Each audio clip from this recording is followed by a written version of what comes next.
Okay, we're going to get started here, folks, tonight. I'm going to welcome up Angela Tompkins from Consumers Energy to get us started tonight. Good evening. Welcome, everyone. My name is Angela Tompkins. I'm the Vice President of Community Engagement at Consumers Energy. First, I want to thank each and every one of you for being with us here tonight, for giving up your evening. I know it's the holiday season. There's a lot of things happening, and you have taken the time to be here. So we sincerely appreciate you being here. We have always committed throughout this process for transparency, and that's what tonight is all about. It's an opportunity for you to hear some information we've brought with us this evening. The potential new owners, Confluence Hydro, so you'll have an opportunity to meet and engage with them and to ask questions. And so this is all about you this evening. We're going to provide you some information, and then you'll have an opportunity to ask questions. And so we just thank you again for being here. And I'll turn it over to Rich for our safety tailboard. All right, good evening. My name is Rich Castle. I'm the Community Affairs Manager for Consumers Energy. I'm based out of our Tawas office. I cover 8 counties here in the Northeast region, including Iosco. So welcome to our meeting. For those of you that have been to our previous meetings, you're probably aware of our safety tailboard. If this is your first time, Consumers Energy takes safety very, very seriously. And so even though we're not outdoors and we're working on power lines or whatever, we're in a meeting, it's, safety is still just as important to, us in this atmosphere. So we're going to go through this, and our safety tailboard basically is going to tell you if there's an emergency, who's going to do what, where we're going to go, how we're going to move forward if there's a situation. The hope is that we don't have a situation, but if it does happen, we have a plan. So we are at the Shoreline Players Theater, so thank you to them for allowing us to be here tonight. Really appreciate that. So give them an applause. So we're at 6000 North Skeel Avenue here in Oscoda. If we got to get out of this building, we're going to go out the main entrance that you all came in, and we're going to get out in the parking lot as far away from the building. So if we got to get out of here, let's try to do that orderly. I know it's going to be kind of tight. We got one main entrance, but let's get out in the parking lot as quickly as possible, and we'll just meet up there. If we got a shelter, I know this is going to be tight. There's the bathrooms. We're not all going to fit in the bathroom, so let's just stay here in this room. Yes. Okay. Did everybody hear that? Repeat that again, please. There you go. We're in the safest spot on the Air Force Base. So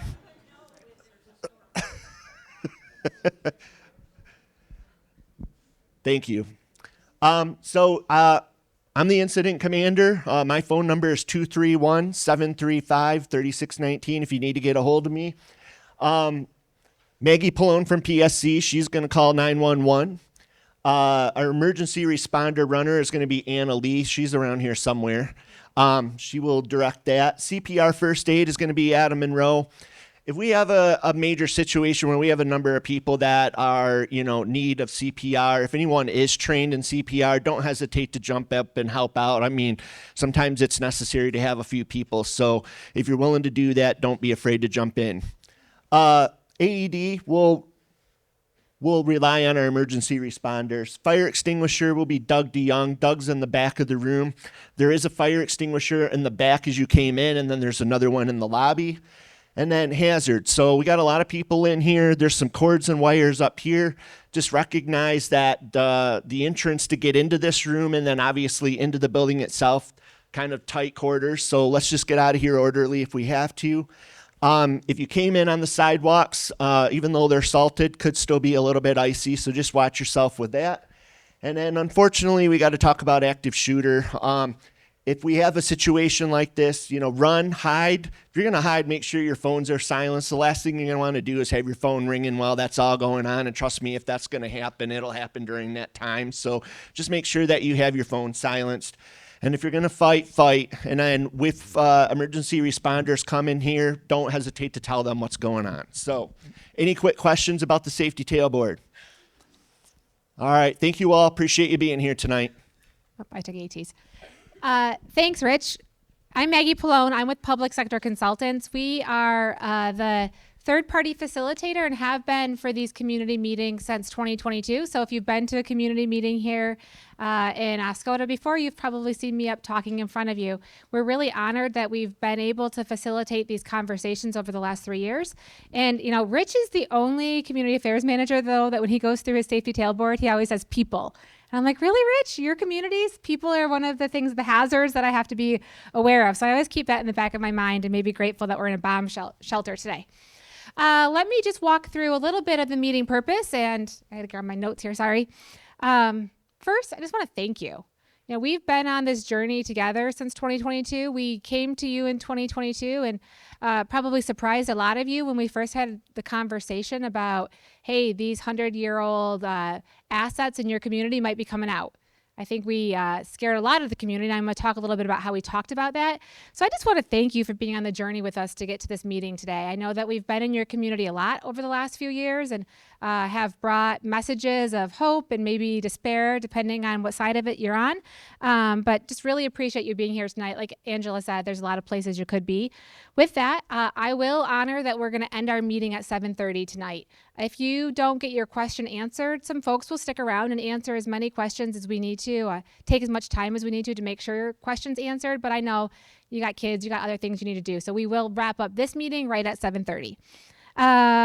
You did get question cards, and if you want to fill those out, my team members, Anna and Megan, are in the back of the room. They'll come around again and grab them. So if you think of a question as you're going through tonight and you want to write it down, they'll grab them before the Confluence team wraps up their presentation.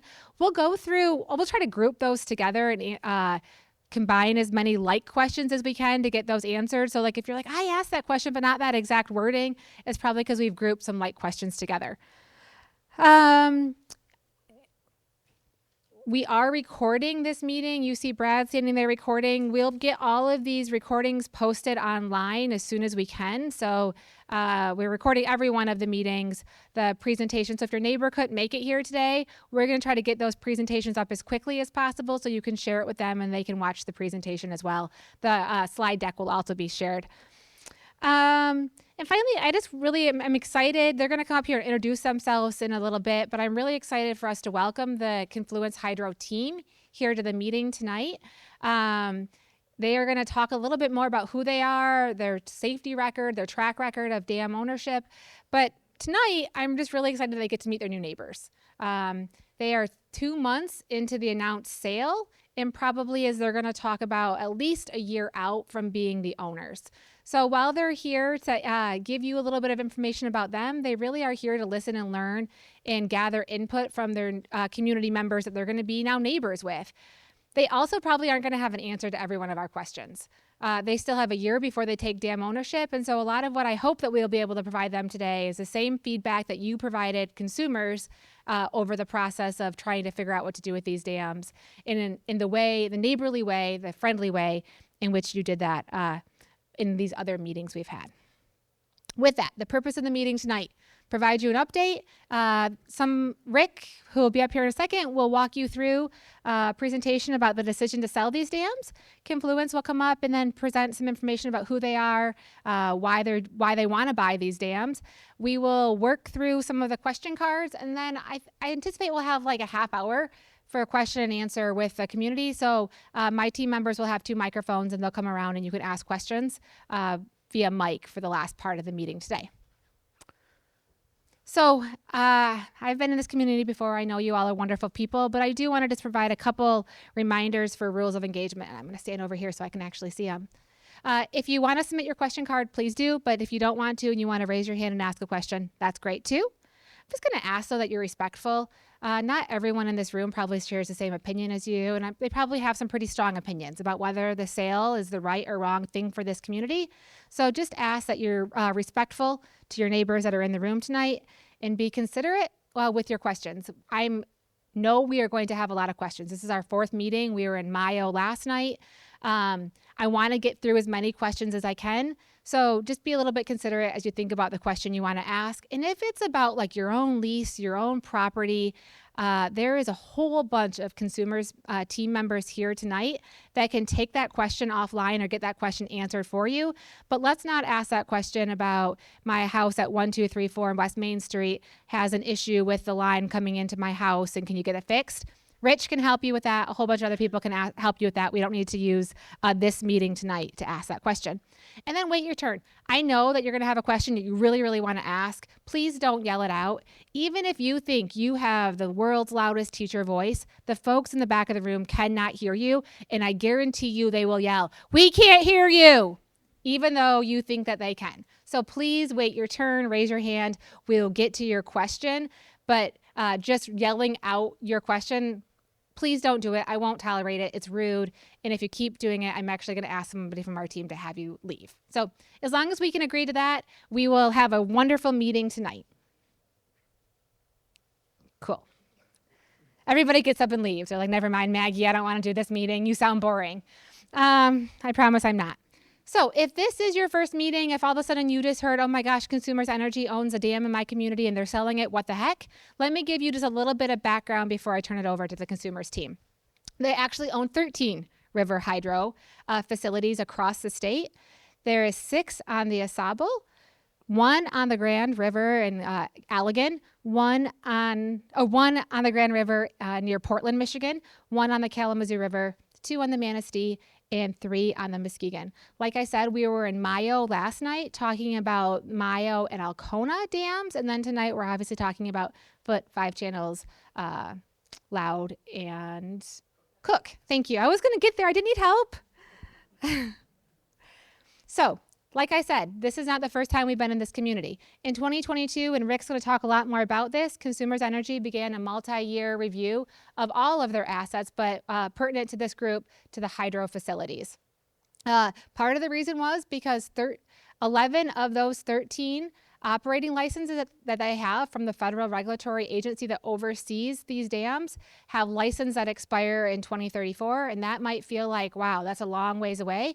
But as both teams are going to talk about today, that is a long process to relicense a dam. And so they started coming to communities to say, hey, we got to start talking about what relicensing looks like and whether or not that makes sense. Part of why they were also having that conversation is because you can see up here, this is the electrical capacity by fuel source. I know there's a lot up there, but where I just would focus you is if I would have shown you this slide 5 years ago, that renewable energy would have looked differently, but now 30% right there is renewable energy. And we put hydro in there, but hydros were actually less than 1% of their generation strategy. So as I think about where to invest those dollars, hydro's just less than 1% of their overall generation capacity. So what did we do? We came to you in 2022 and we scared the heck out of you. We said, hey, we're going to come in and we're going to maybe remove all these dams. And you said, hey, pause, we need to have a lot more information before we want to have that conversation with you. And what we heard over and over again is these dams are incredibly valuable to our economic way of being in our community. And so you said, like, we want you to help us understand what that looks like. And so in 2022 and 2023, we did 2 different studies in addition to coming and talking to the community. We did an economic impact study that shows the impact that the dams and the hydro facilities and the impoundments really have on the community. And then what would be the result if you remove those? What would be the economic change if the dams were to come out? Because the community kept saying these are economic engines, and we wanted to give you the data and facts around that. And turns out they are. They are economic engines in these communities. They provide a lot of economic and recreation and tourism dollars.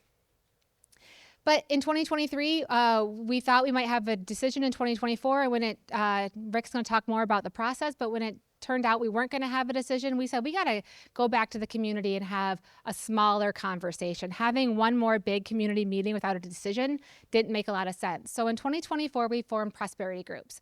And those prosperity groups were a mixture of local officials, business owners, so probably some of you in this room, regulatory agencies, all sat in a room. We had 7 of them kind of based on river system.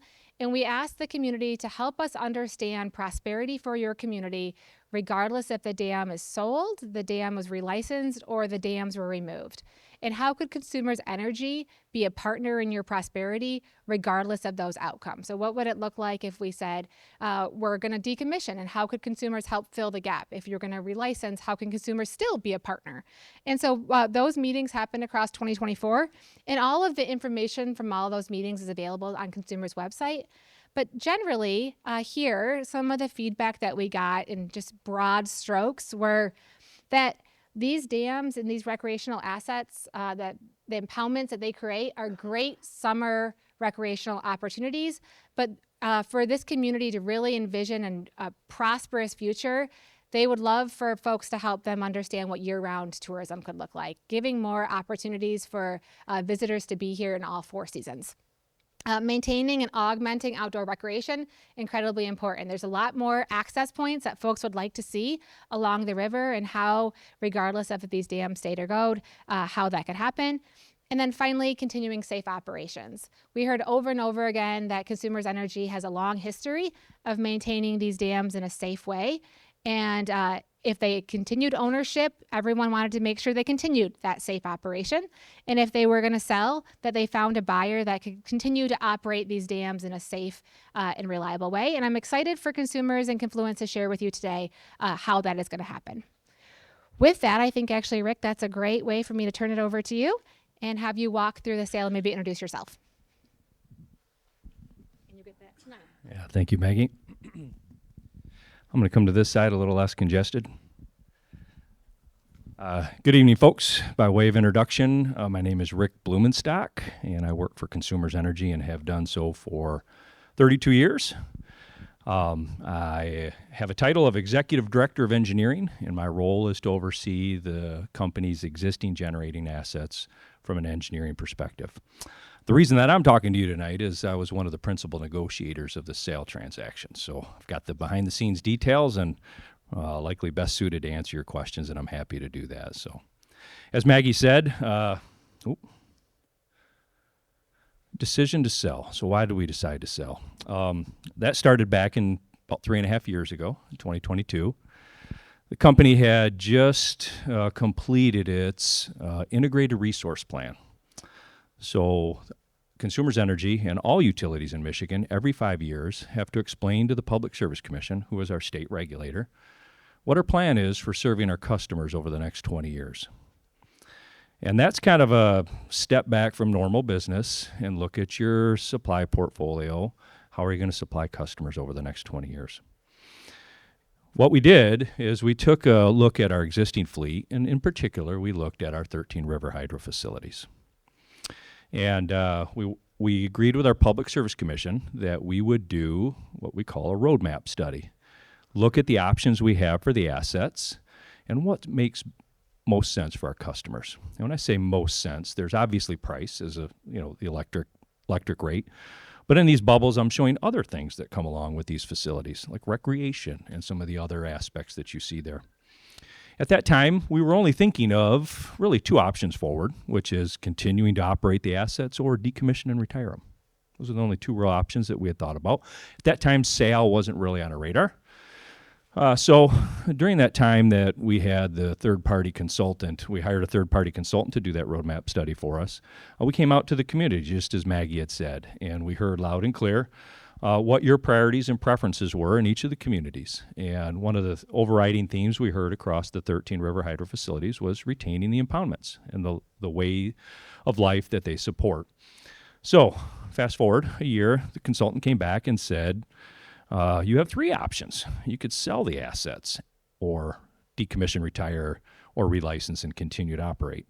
We hadn't thought about the sale piece at that point. So some of you may have recalled in the presentations when we came out previously, we talked about the high costs associated with decommissioning and continued operation. But there was this other option of selling the assets. And so that's what we did. In 2024, we had, this calls it a request for proposal. I like to call it an auction. We just put our 13 river hydro facilities up for auction and asked for bids. One thing that you're going to hear about over the next about hour and 35 minutes is how we structured this deal. And so some of you probably know or have heard that we're selling these facilities for $1 a piece. And that's just for accounting, just generally accepted accounting practices. There's some monetary transaction associated with the ownership change. But the other piece of this is that Consumers Energy structured this such that we would purchase the power from the facilities for a 30-year period. And so that was key to this deal for a couple reasons. First, it had longevity with the assets. If there was a power purchase agreement for 30 years, any buyer would know that they would have a revenue stream for 30 years to support the investments and maintenance that were necessary. So it was a strategic way we set up the transaction, and there's a lot of positives that go along with that. In the auction, we had over 40 entities that were interested in the assets. 15 actually provided bids. We rejected 8 of those, and that left us with 7. And we went through about a 5-6 month process of what we call due diligence. For those of you who have went to a used car dealership, kick the tires is what I like to call it. So Confluence Hydro and 6 other entities came out and kicked the tires on all the facilities. And they came out with their engineering expertise and their management, and they brought along insurance companies, they brought along their engineering firms, and just really did a really good job of inspecting the facilities. We also, during that due diligence period, shared, I thought it was around 11 or 12,000 documents. So we disclosed everything about these assets. As a public utility, we really don't have anything hidden on our assets. Our books are open to our regulators, and we share all of the status, the health, where we're going with the assets with our regulators and the public, frankly. So we shared all that information with Confluence, Hydro, and other bidders so that as they formulated their bids, they knew exactly what they were getting into. Then we went to negotiations, and that took us a year. And we spent quite a bit of time negotiating. It's a very complicated transaction. There's a lot of property that comes along with this transaction. There's 13 different facilities, and there's a lot of, I'll say, unique aspects of these facilities. They're snowflakes. They're each unique, and they have their own things that we had to negotiate around. So I want to talk about how we vetted the buyers. And partially here, I want to sing the praises of Confluence Hydro. They're going to do a great job convincing you that they're safe and they have financial wherewithal, but I just want to echo that, be their backup singer. So when we vetted the bids when they came in, the first 2 items on these first 2 bulleted items were what I call gating items. The counterparty had to be safe, and it had to have the financial wherewithal in order to operate the assets. That's not just our hurdle, but it's also the Federal Energy Regulatory Commission's hurdle, or their requirement for ownership of a dam. So just by way of explanation, there are 2 regulatory agencies that oversee ownership of a dam. For us as a utility, we have the Michigan Public Service Commission. They oversee our electric rates. We also have the Federal Energy Regulatory Commission that oversees how we're operating the assets safely. So, as part of this transaction, if Confluence becomes the owner of these assets, we are going to transfer our license to them. And FERC has sole authority to approve that. And the 2 biggest things they're going to look at is, are they safe? And do they have the financial wherewithal to invest in them? We also looked at their qualifications and experience, and they'll explain a little bit more, but they're very qualified and have deep experience. We had a unique aspect in our bid. We asked bidders to tell us what their public partnership plan was. What kind of corporate partner were they going to be? That was important to us, and I know it's important to you, and that's why we did it. And we just asked them, how have you interacted with public with other facilities that you own, and what's your plan here in Michigan? And then finally, price was a big piece too. So, a summary of the sale. Just a few aspects I want to share. The structure of it, we've talked about the power purchase agreement, which is key to this transaction. In return, in this power purchase agreement, Consumers Energy is going to purchase every megawatt produced from the 13 river hydro facilities. And then we are going to serve our customers with those megawatts or that production. So we keep the clean energy, we keep the renewable aspects of all that energy, and that's just a great story. As part of our Public Service Commission filing for approval, we did develop some business cases that look at what does it look like to sell the facilities, what does it look like to decommission, and what does it look like to relicense. And of those business cases, We've got some compelling information, in my opinion, that the lowest cost path forward is selling the facilities. This transaction also involves about 65 coworkers at Consumers Energy, and they will be offered jobs with Confluence, and they're the secret sauce. I'm looking at some of them here. They're the secret sauce in how we've been able to operate them safely and reliably over the last 108 years on average. And lastly, all of the lands that are associated with these projects, they will be transferred to Confluence. So top of mind, this isn't the first meeting we've had like this. A lot of the questions around dam safety. Will these dams be safe with Confluence operating them? And I can attest that they can. We did do quite a bit of vetting of their safety record. We can see that publicly on the FERC website. But we also asked for them to share their safety program, and they did, and they have an excellent safety program. So they're safe operators. Their parent company, which is called Whole Street Energy, has successfully completed FERC license transfers in the past. And so I can use the analogy of chinning the bar. They have successfully transferred licenses or received licenses from other owners. And part of that is FERC ensuring that they're safe and they have the financial wherewithal. Because we are selling these facilities, FERC requirements are not changing. So the same scrutiny that we receive from FERC, that won't change post-sale. So public utility or otherwise, it's the same requirements. And lastly, I mentioned the secret sauce, the employees that will be transferring to Confluence Hydro. Done a great job operating these assets, and they're going to take their expertise and work for Confluence. This slide gets a lot of attention in past meetings, so I'll take a little bit of time with it. I mentioned that we had business cases for each of our 3 options going forward. So again, sale, decommissioning, and relicensing or continued operation. What I'm showing you here is the incremental rate impact for each of those paths forward.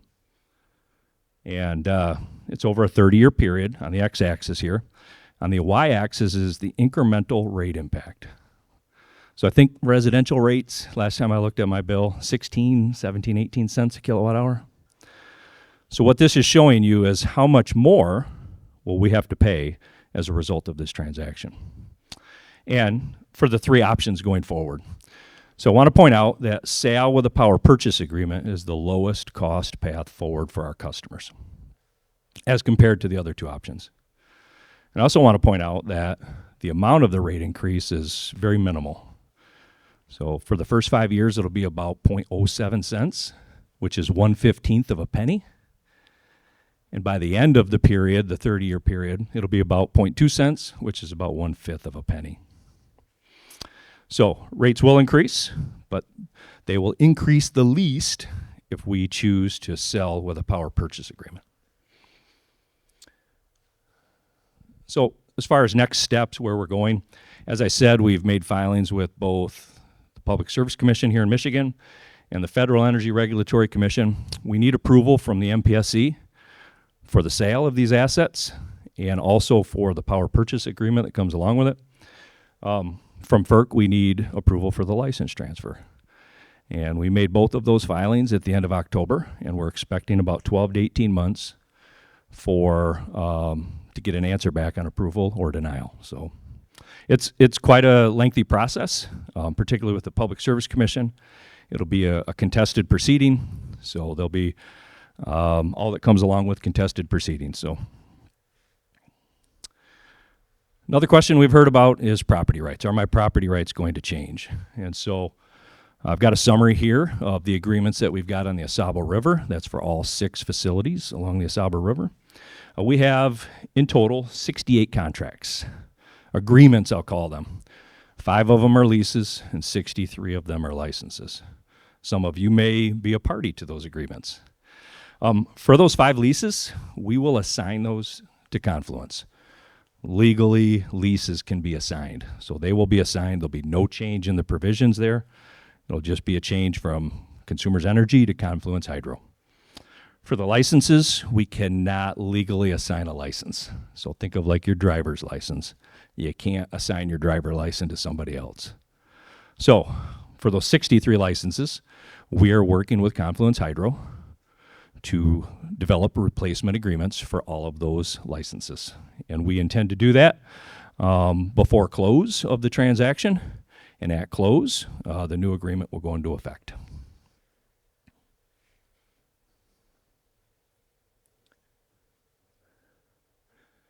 My last slide. So what's not going to change? There's some change here, right? But what's not going to change? And the first thing that's not going to change is Consumers Energy will still be here in your community. We will be a partner with you. Recreational access will continue. As I said, the leases and the licenses will be transferred. And the last thing there, a lot of words, but basically says safety of the dams will not change either. With the FERC oversight, with our employees going to Confluence, and their proven track record of safe and excellent operations, safety is not going to change. They're going to stay safe. So with that, I'm going to turn it over to Natalie. Before Natalie comes up here, if you have a card, my team's just going to be walking down the aisle. If you want to pass it down to the center or to the sides, we'll grab those cards and get those collected. Thanks. Thank you, Rick. Thank you, Maggie. My name is Natalie Joubert. I'm the Vice President of External Affairs for Confluence Hydro. Just want to start off and thank everybody. This is an amazing turnout. I know you all are taking time out of your evening to come and hear from us and share your feedback. So big thank you. Before I jump into the presentation, I want to quickly introduce the team that I have with me here today. We have Jillian Lawrence here up front, who's going to be speaking to you in a minute. She's our Vice President of Assets, Engineering, and Dam Safety. Randy Osteen, our General Counsel. Tara Dedrickson, an analyst who's also running the transition here for Confluence Hydro, and Amy Bailey, there she is right there. She's with Byron Fisk, which is a Michigan-based communications firm, and is assisting us with all the stakeholder engagement that we're undertaking here. Let me change the slides. So who is Confluence Hydro? We are a company that is exclusively dedicated to upgrading and maintaining hydroelectric dams. We passionately believe that these dams, with the right investment and the right approach, can and should continue to provide safe, clean, reliable power for generations to come. Our parent company, Whole Street Energy, I know Rick mentioned us. We're a U.S. investment firm. We're based in Maryland, just outside of Washington, D.C., and our focus is on the North American power sector. One thing that you'll hear from us, I know Jillian will give a little background of herself. Many of us have spent our entire careers in the power sector. I've spent 15 years in the energy sector, working for large energy companies, for the government, working with communities like yourselves, with regulators, with policymakers, making sure that we're doing the right thing for the communities. And I know, like I said, Jillian, Randy, and others can certainly share their background. Why are we here in Michigan? We see a lot of potential in these dams, and we're very excited to invest in them and invest in your communities. And I want to reassure you off the bat here why I know we can be successful here. I know a lot of the things that Rick just highlighted. Let me give you a little bit more background on them from our perspective. First, three key tools that we have. First, that existing Consumers Energy workforce. You know, as we were looking at this opportunity, spending months going through thousands and thousands of pages of documents, bringing in our own experts, it really was the workforce who piqued our interests. Their professionalism, their expertise, their partnership in communities like yours really was kind of the big driver for us. So we're extremely excited to welcome them to our team. We have offered the 65 employees equivalent positions with equivalent pay to come to Confluence Hydro. So we're really excited at the opportunity to have that continuity going forward. Second key attribute that we're bringing here that we know is going to be helpful in ensuring our success, it's that financial capability. Rick mentioned, and we've gotten a lot of questions over these meetings about, you know, how can we do this? Why can we make these investments that Consumers has been talking about for so many years? How can we prove to you that we have these financial capabilities? And a lot of that is predicated on that 30-year power purchase agreement. This was something that was meticulously negotiated between our two companies for several months. We wanted to ensure that there were the resources available to make the improvements to these facilities, to these dams, to get them relicensed and to continue to provide power for decades to come. Another, sound decision from Consumers. That 30-year PPA ensures that we're here for the long term, right? The value of these is really predicated on upgrading them, getting them relicensed, and getting them to continue to provide power for decades to come. Second part of that, financial capabilities. There are some larger projects that are need to take place before the end of that 30-year power purchase agreement. Our parent firm has made a significant capital commitment to ensure that those projects have the resources available to move forward on those projects. Finally, it's really about the expertise, the experience here. Jillian will talk a little bit later about our experience at Hull Street Energy and a fleet of dams that we've owned prior. It's not just that. You'll hear from us. You can see on our website, too. Many of us have spent decades in this sector. We're bringing that experience, particularly with an eye towards these smaller run-of-river hydros that we'll be able to leverage to ensure that these can continue to operate safely. Second thing I really want to instill in you is how committed we are to the safety and prosperity of your community.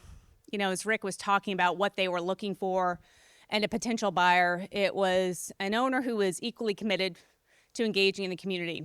We have some great experiences we can talk about with our prior ownership of other facilities like these, in which we're, engaging with universities to offer students internships, offering tours to locals and including emergency responders to make sure that they know the staff well, they understand the facility, and can see how integral these assets are to their communities.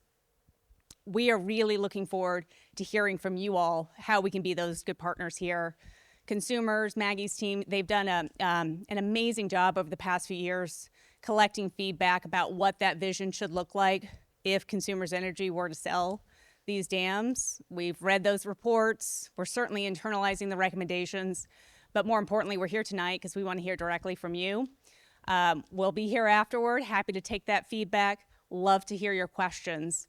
We've already heard from the canoe race, the Asable Canoe Race folks, how important that is, culturally, economically to this community. We cannot be more enthusiastic about the opportunity to continue to support that and facilitate that race. We'll be on the sidelines. I can't commit that any of us will actually be in the race itself, but we certainly are very excited about the opportunity to support that going forward. With that, I'm going to hand it over to the star of the show, Jillian Lawrence, to talk more about our vision here. All right, thanks all. No worries. So we'll start off by, you've heard this word many times, safety and safe. Safety is foundational to everything we do at Confluence, everything we do at Hull Street Energy. And personally, safety is a mindset that I started as a young engineer coming out of school in my first job, where I worked for the state of New Jersey in the dam safety program. And in that role, I was responsible for overseeing 1,800 non-powered, few-powered dams. And our sole responsibility was to protect the downstream public and the communities surrounding the impoundments. And how we did that was we worked with the dam owners and their engineers to bring dams that weren't compliant with our regulations into compliance. What that looks like is making spillway modifications, finding out ways to allow dams to safely overtop without eroding or moving or failing, bringing dams that were not stable and applying stabilizing factors, concrete anchor or rock anchors. For the dams that met our guidelines, but perhaps lacked reinvestment, or the material has otherwise fatigued or was neglected, we worked again with the owners and their consultants to make the necessary requirements and repairs so that those facilities were restored to a safe operating structure so that they could continue on a long life. And for those facilities that were compliant and operated and maintained safely, we wanted to ensure that they were operated and maintained safely. We also had another criteria for safety, and that was in emergency management. We ensured that every high significant hazard dam, those dams that have downstream impacts based on a hypothetical failure, we made sure that the owners had a plan. They not only had a plan that was well developed, but also that they exercised the plan.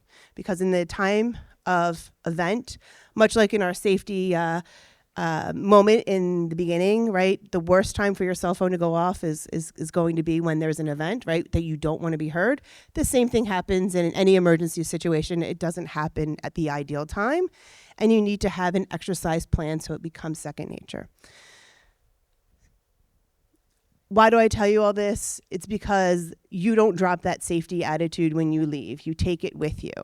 And between myself and the rest of the Confluence team and Whole Street leadership, we all have backgrounds in owning, operating hydropower facilities and other power generating facilities. And we bring that safety commitment and attitude with us for each facility that we work and operate and own. In addition to that, we have a demonstrated hydropower experience and a safety track record that you can go to FERC, our state, our local operators. We were in compliance or working with our regulators to bring dams, to set that path and plan into bringing dams that weren't compliant. During our ownership, we improved in our ownership of 47 hydro facilities, we made several improvements to dams. We took dams that previous owners neglected and lacked reinvestment, and we made those investments. In fact, we made multiple millions of dollars investments into water retaining and spillway structures. Some of those examples were adding buttresses to spillways to increase stability, making modifications to spillway structures to improve not only the aesthetics, but the flow over the spillways. We made multiple millions of dollars of investment into water retaining structures of concrete forebays that the regulators had deemed were unsafe at the time. In addition to that, we operated our facilities in full compliance with state, local, federal regulations. We also made upgrades into these hydropower facilities, making mechanical and electrical upgrades to over 24 units at 15 different projects. We take some of these legacy assets and make the necessary improvements so that they can provide more efficient energy to the grid with the same amount of water. And lastly, we successfully relicensed 4 hydropower projects and started the process for many others. I say we started the process for many others because if you all don't know what relicensing is, it's a dedicated regulatory exercise. It takes somewhere between 6 and 10 years to relicense a hydropower project. And what that involves is engaging with community stakeholders, state, local, federal agencies in the operating impoundment area, and looking to include environmental, community benefits, environmental resources, environmental benefits, and operational parameters in the license. So why does Confluence value these legacy hydro assets? I have to take you back to in the late 1800s when we were trying to provide energy for this country. The foundational energy resource was hydropower. This was the first electrons on the grid. In fact, it provided the first energy resource to light the residential light bulb in Appleton, Wisconsin in the late 1890s. It also allowed us to start and effectuate the second industrial revolution, allowing those old textile mills that were producing work mechanically and allowing them to produce work electrically, amplifying the amount of work outputs that they were generating. That's why we're on this mission to rebuild and modernize the American hydropower fleet. We value hydropower today as a baseload resource, but we recognize that it was a foundational resource many years ago. And our vision is to improve these hydroelectric facilities so that they can continue to provide safe, reliable hydropower for future generations to come. And our vision is predicated on 3 principles. Again, safe, clean, reliable generation so that it can sustain for future generations. Specifically for here in Michigan, for this river system, we're looking to make these necessary improvements. Our objective for this facility is to improve the safety of the dams for the communities, the workers, and the environment. What that looks like is making the necessary dam safety upgrades that some of these facilities require. And for those that are in safe operating condition, we're going to continue to do the maintenance requirements for its long life expectancy. We're also looking at making improvements to the electrical mechanical equipment. Many of these resources were built back in 70 to 100 years ago with different operating conditions. Many of them were on a kind of supply and demand, right? They pound water and they released it to produce energy when it was needed at the time. That's not the way we live today. Today, many of these have been changed to run a river. The heights have changed. The operational equipment has remained the same. So we're looking to make those necessary upgrades so we can use the same amount of water at the same head level, at the same flow, but to use it in a more efficient way, extracting more power out of each drop of water. And the last thing that we're also looking to is to relicense. I talked about that a little bit in the beginning, but that really means engaging with the community, engaging with you all, and trying to understand what the art of the possible is as we look forward to entering relicensing and coming out with a new relicense. What that means is engaging in the stakeholders to talk about some of these key factors in the hydropower operations and in the surrounding communities. Some of these key items that we talk about is fish passage, water quality issues. We talk about community benefits. We talk about recreation. We talk about land management. We talk about tribal concerns. And we try to take all of these and come up with win-win solutions for the hydropower operations and for the communities and for the environment. And the end result is a new license that incorporates these operating parameters and these environmental community benefits. Specifically here, we understand that there's been some concerns about water quality. We're not here to address them today, but I do want to let you know during our significant due diligence process that we have been undertaking for almost 2 years now, we did get all the documents and records from consumers. My team and our independent engineers that we hired to support our due diligence evaluated and reviewed all those records. We also went and kicked the tires of the dams. We didn't kick the dams, but we went out, we inspected the dams, we looked at the mechanical equipment, we looked at the electrical equipment, we looked at the dams, we looked at the areas. And we're looking at finding possible solutions and workable solutions for some of these challenges. In addition to that, I also sit on the National Hydropower Association's board. I've talked to several of the other hydropower owners and operators, mainly in the Southeast, but have similar water quality conditions. What I'm trying to understand is how they're addressing these water quality issues and what the art of the possible is. And so before I kind of turn it over is we're here, we're open to the community. We want to hear your thoughts, your comments, and we're really excited to own, operate, and work in your communities. With that, I'll pass it over to Maggie. Angela, you want to take us home tonight? All right. Thank you all again for being here with us tonight. I hope that you got your questions answered. If you still have a couple questions, both teams will continue to be here for a little bit tonight. You can continue to engage with Confluence. Consumers is here, and we will continue to be here. We aren't going anywhere, so you can continue to count on us, not just a slogan, but literally count on us to be your trusted partner and continue to be your neighbors. We are not going anywhere.